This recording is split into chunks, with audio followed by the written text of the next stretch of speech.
Daryl, congratulations, an absolute stunning performance. You must be delighted with that. Sum it up for us. Yeah, I mean, I stunned myself, to be honest, whenever I was told what I averaged and on my double percentage. But yeah, no, over the moon. I mean, I would have took just a win and I would have been happy with that. But the way I performed there, yeah, over the moon. Literally, if you were, I was going to bed last night and he says, yeah, you're going to win this against Guy Anderson, you're going to play this against Guy Anderson, you're going to do this double wise against Guy Anderson. I said, yeah, okay. I would still be dreaming, but yeah, no, I did it tonight, and all honesty, it was probably needed. I mean, Gary played well. I was just lucky in a couple of doubles here and there everywhere. Where does that rank in terms of your stage performances? Well, it's probably right up there whenever I played Gary here before and Peter Wright in the quarterfinals. So, yeah, I'm over the moon. You alluded to it when you sat here the other day that your record was very good against Gary, and he probably did enjoy playing you on stage, and it strikes again. Yeah, well, I mean, you did your best to rile him up whenever I says that he doesn't like me playing on that stage. So I thought, I'm not going to. Whenever I see him tonight, I'm going to be nice to him and everything else. And whenever it was 5-0 up, I thought, oh, he's definitely not liking it.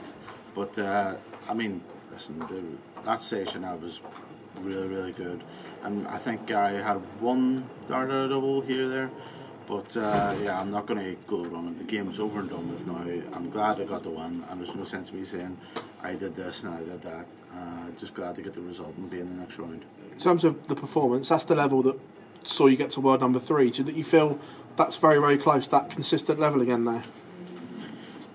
I feel like I'm a better player now all round. To be honest, I mean, my finishing's far better. I know that I've lost the 180s, but it's one of them strange things that whenever I can get more 140s and my finishing's better, it doesn't really matter.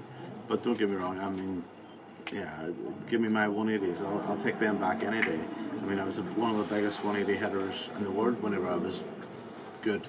But now it seems to be 140s and 128s and 134s and 137s, but yeah, I mean, if I can stay like that, stay consistent at 140s, hitting 2 trebles per visit, and keep my double percentage up, I'll do well. Daryl, congratulations, mate. Cheers, pal. Daryl, what do you put this sort of resurgence down to? Have you been doing anything differently of late? No, just listen, I've been hard working, dedicated, and yeah, no, I've been trying my best, honestly, and then, honestly, you could do what I just said, but if you haven't got the belief to go along with it, it's nigh on a waste of time. But I've had a person come into my life now, it's really helped me, and thank God for her. Gary had a lot of support out there tonight. How important was it to make a quick start and kind of silence that? Yeah, I mean, whenever I played Gary here the first time, I played him on a Tuesday, and then whatever it was, everybody says Blackpool turns on the Scotland on a Tuesday, so it didn't bother me because whenever I beat him then, I felt like I was playing him in Scotland. But yeah, and I said to myself, if I play him again on Tuesday, I feel like it's going to be the same kind of thing. So I was mentally ready for it, and I've already been there and done it. How confident are you that you can back that up now against Gezi or Joe Cullen in the quarterfinals? Well, listen, I only take one game at a time. I have no idea who I played if I beat Gary. So, I mean, Joe's playing really, really well. Gezi's going to be on fire like he normally is. I can't remember the last time I played Gezi on the stage. But for me, I'm going to, if I can prepare the same way, play the same way, everybody's got to fear me instead of me fearing them. But it's all about belief, and I believe that I can go a couple more rounds. Okay, cheers, Daryl. Cheers. Before the match with Gary, you said you've had some great games down the years with him. You've had some great games down the years with Goen Price as well. Do you think we could see another one if Gezi comes through? I mean, whoever comes through, I'm going to play well. They're going to do well to beat me, but I feel like I'm a better player now than I was whenever I won them majors. I mean, I don't even know how I won them now at this stage.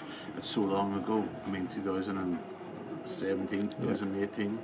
I mean, my son wasn't even born then, and now he's 5.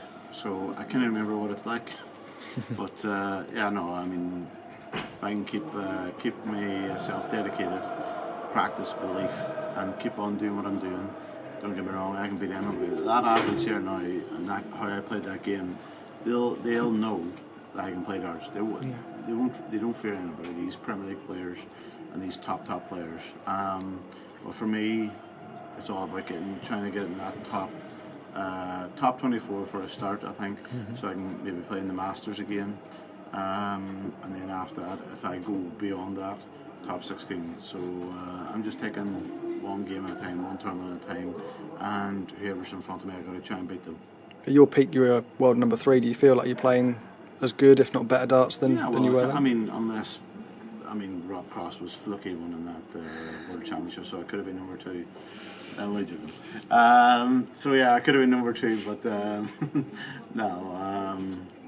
Yeah, I mean, the standard's so good now. These guys are so steady, so consistent.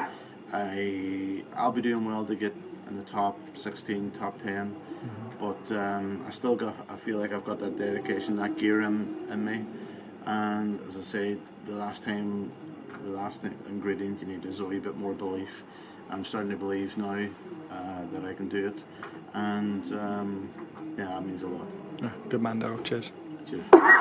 Daryl, already beaten 2 former champions to make the quarterfinals now, Gezi or Joe in the quarters. You must go into that with great confidence behind you.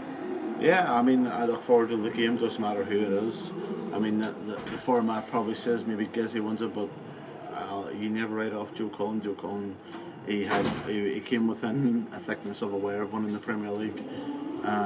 What a great player he is, and I played him in the Pro Tour this week, and I played Ricky Evans before I played him, and Ricky Evans was slow compared to Joe Cullen for the hockey, and I was like nearly out of breath trying to catch up with him. So if Joe wins, I'll know that calm down. Let's just relax and stop trying to. I was like doing a 100-meter dash, but yeah, no, I'm sure whoever comes to that game, it's going to be a classic between them two. Whoever wins, it doesn't matter if it's Joe or Gizzy. I'll prepare the same way. I'll get myself ready. Doesn't matter what they do. It's all about what I do, and hopefully, if I can produce what I did tonight, I will cause some issues and some upsets.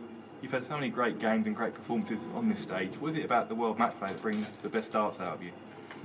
I don't know. I mean, for me, it's the second best tournament after the Worlds. But yeah, I mean, it's just nice going out there, phoning a lovely crowd, and it's like the echo of that. But it's like tonight, as I say, it's like a Tuesday night, and sometimes whenever you're playing on Tuesday, it's like playing against Gary in Scotland. So it was like a wee bit of motivation that I know that don't dare let him back in this game, because if he gets back in this game and gets within touching distance, it's going to be 101% of the crowd against me.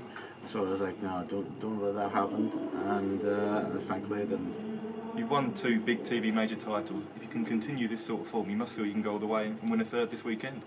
Yeah, I mean, I'm not form, and my first game I played pretty well. I mean, obviously Rob came back at me, but I stood tall. I mean, he went in front as a dart player in the worst time. I think he went 10-9 up, and then I came back, held through, and then was it a 64?